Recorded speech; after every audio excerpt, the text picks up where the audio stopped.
How's it going, you guys? AZ Plyo 21 back again with another episode of our UFC, or not our UFC, of our local to global save here in WMMA 5, W395, Dillon Danis versus Chad LAPRISE coming at ya. And ladies and gentlemen, today, more than likely, we are going to hit high level international. That is insane. We are about to hit the highest level of popularity that we can hit in the game.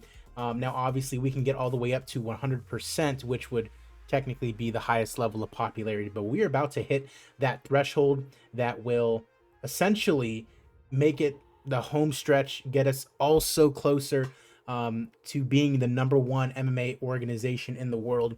And we're going to have to really take a deep look every single time that we have a show as to like how close we are to the UFC and overtaking them. You can see mid-level, low, low, low, low, low, mid-level national in Asia, low, low, high-level national in South America, and then high-level national in Central America, low-level international in Africa. So it's really just Asia that we haven't really been able to get a foothold in. That will come with time, and I'm very excited. Once we do hit high-level international, we're also going to go and take a look and see if there's any other media companies that we can talk to. I'm perfectly fine with CBS right now. That's not a worry. But anybody else from any other countries that we might want to talk to. Yancy Medeiros. Yeah, might be worth taking a look at him. One of the two offers he'd consider. Let's throw some extra money his way. I'm sure he would like that. All right. Anybody else? Ooh, this guy's undefeated. Flyweight, low-level national. We'll go ahead and take him, please. We like that.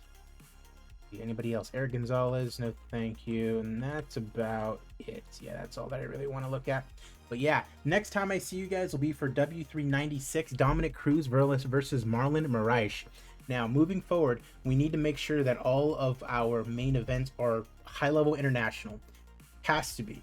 High-level international, we need the best main events on these shows because we cannot afford to put on lackluster, main cards. Nate Diaz versus Dan Ige, Dominic Cruz versus Marlon Moraes, Diaz versus Ige, and then Islam Makhachev versus Arman Tsarukyan. This is going to be an insane fight card.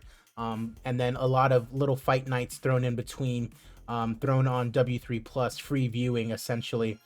Just to get them some popularity, because that's a little bit long-term building. We want these guys to get popularity. Throwing them on the prelims are not going to get as much popularity versus if they were to be seen on free TV, just like these guys. And the free TV only shows the main card; it doesn't show the prelims. So as much as it's cool to have them on the prelims, it's not like the pay-per-views in real life where they're going to be on free TV and then the pay-per-views you pay for, they just don't get seen. With that said, though, I'm super excited because we are going to hit high-level international today. And yeah, appreciate you guys that have been on the journey with me. Let's go ahead and get into this, huh? Like always, you guys, if you like the videos, be sure to leave a like down below and subscribe to the channel. A lot more of this WMMA 5 stuff coming, obviously. Once we do finish this save, I am restarting a UFC save. That's right, I am doing another UFC save, and I am starting from scratch. So we have that to look forward to. If you have any ideas, though, and you can, convince me that doing something else would be better than starting over with the UFC, please let me know. I do notice that the majority of the people do tend to watch my UFC videos over the local to global videos, so that tends to tell me that maybe I should just kind of keep investing in those videos. And reinvigorating the channel with a new save UFC style, I feel like that'd be pretty good. But let's get into this. Danis versus LAPRISE. Now, all we need is like 1 percentage points of an increase in order to get to high-level international. Gerard Blackledge and Alex Reyes. It is Alex Reyes coming out on top. Omar Johnson and Johnny Case. It's Johnny Case with the knockout punch, or knockout kick, I should say. Less than a minute into round 3. Roosevelt Roberts and Kenneth Cross. We have Kenneth Cross with the unanimous decision victory. Diego Brandao and John McDessie. We have John McDessie getting the unanimous decision victory here today. Moving along, Ramiz Brahimaj taking on Mickey Gall, and it's Brahimaj with the rear naked choke. We're probably going to end up cutting Mickey Gall. He has been doing absolutely terribly. He's now 7-10, losing record. Jamie Pickett versus Moses Murrieta. Pickett comes out on top with the TKO victory. Alan Baudot taking on Alex Nicholson at 205, and it's Baudot with the win, TKO in round number 1. Teddy Holder taking on Carl Moore at 205, and it's Moore with the TKO less than 3 minutes into his W3 debut. Chris Barnett missed weight at heavyweight against Justin Frazier, and he loses in less than 70 seconds. Khalil Roundtree taking on Yaichiro Kazuyoshi in our final prelim at heavyweight. A good 36 pounds that Kazuyoshi has over Roundtree, and he takes advantage of it. Moving on to our main card, we have Stamp Fairtex taking on Betch Kohea. Stamp Fairtex a perfect 3-0 so far. Betch Kohea beat Katharina later and then beat Cyborg out of nowhere. Split decision. Might have been controversial, but she beat Cyborg, so that's awesome. And Stamp Fairtex knocks out Betch Kohea, a knockout kick in 43 seconds. This girl's probably going to be a star. Love that, love that, love that. And Kohea promptly retires after getting absolutely obliterated and knocked out. Hate to see it. Alexa Culp versus Valerie Loreda in a battle of the beauties. Loreda in real life is now wrestling in WWE NXT. Hopefully she does okay there. But here 2-0, perfect in W3 thus far. Couple wins over lackluster opponents. Alexa Culp, we've kind of been building this girl up. 4-1 in W3. Couple wins in quick succession. And she is the favorite, but it is Loreda who gets the unanimous decision victory here today over Alexa Culp. Cole Farrell, we've been building this kid up. He's 9-0 in W3 mid-level national. Love to see it. He takes on Otman Azaitar in his toughest test. Undefeated, but Farrell is a huge favorite, and he wins. Rear naked choke in round number 1 and takes the O away from Otman. That's quite insane, actually.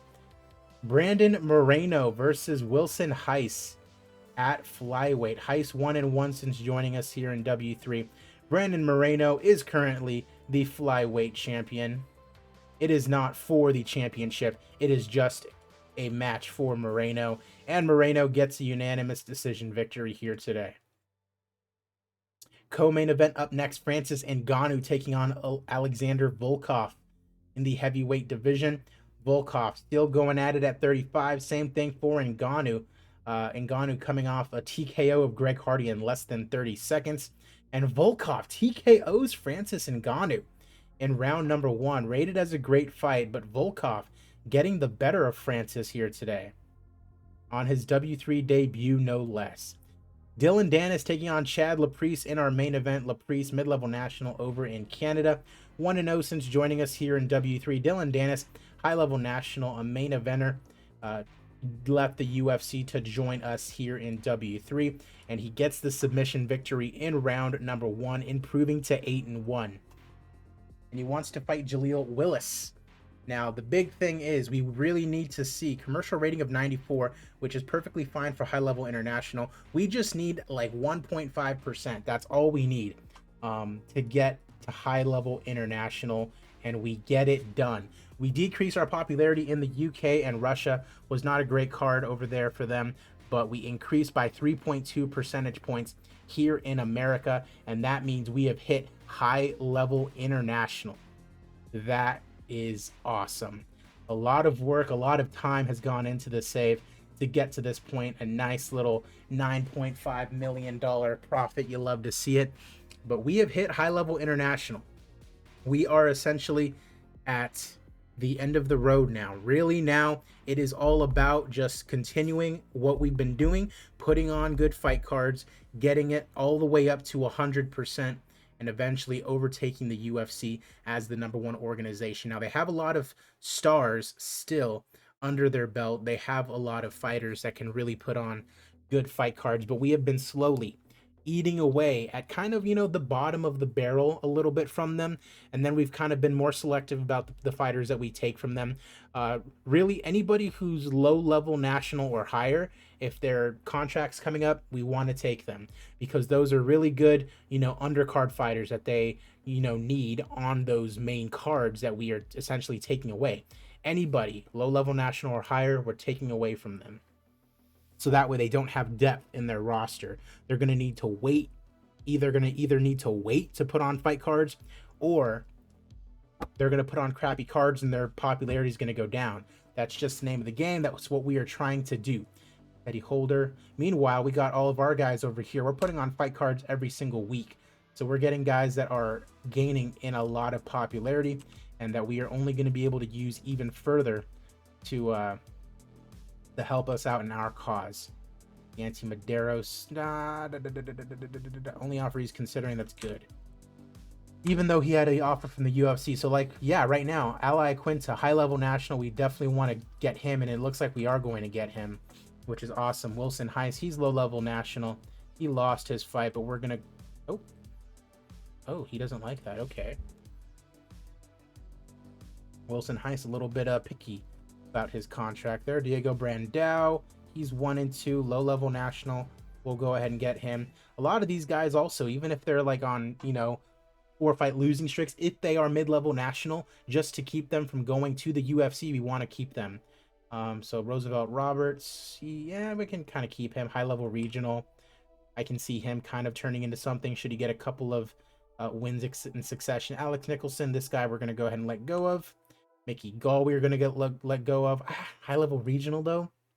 No. We're still going to let him go. Sorry, Mickey. Justin Frazier, mid-level regional, but he's coming off a win. We'll go ahead and keep the big boy. Moses Murrieta, 2-3, mid-level regional. We'll go ahead and cut him. There you see it. W3 rise in size. We are now high-level international. Betchko Hea retires. Johnny Case contract renewal coming off a win. Love to see it. This guy tested positive for recreational drugs. We're just going to cut him straight up. Bye-bye. Need to renew with YouTube and then Volkov and Ngannou. Absolutely love to see it. Love to see it. Waddell Warriors Worldwide Rise. We are now high-level international. And you can see there, we are still number 2. Still number 2. Second to the UFC, who are high-level international. Let's take a look and see. Popularity, 72.7%. So usually when you get a rise in your popularity, it'll give you like an even 5% boost, just so that way you don't immediately drop back down, which is good. So now we're essentially 28 percentage points from 100%. The UFC, I believe, are back at 100%. Let me just check. Yes. So it is going to be very, very, very hard to overtake the UFC because they've kind of been doing this thing where they'll put on a couple of crappy fight cards and they'll go down to 97% and then immediately shoot back up. The thing that I like is that they're still lacking in Europe. They're severely lacking in Japan, and then a lot of these areas as well. So I don't know if it has anything to do with just America, but if it kind of aggregates all the other areas as well, we have a really good opportunity. Company size is calculated by looking at the area in which they have the highest popularity. So it is probably just going off of America. With that said, it's either... because we're going to want to take them over. At some point, we will take them over. And, yeah, a good time will be had by all. I appreciate you guys as always. I'm AZPlow21. We are now high-level international. We are a huge MMA organization now. And now it's just about declaring war on UFC and taking them over. Have a good one, guys. I'll see you guys at the fights.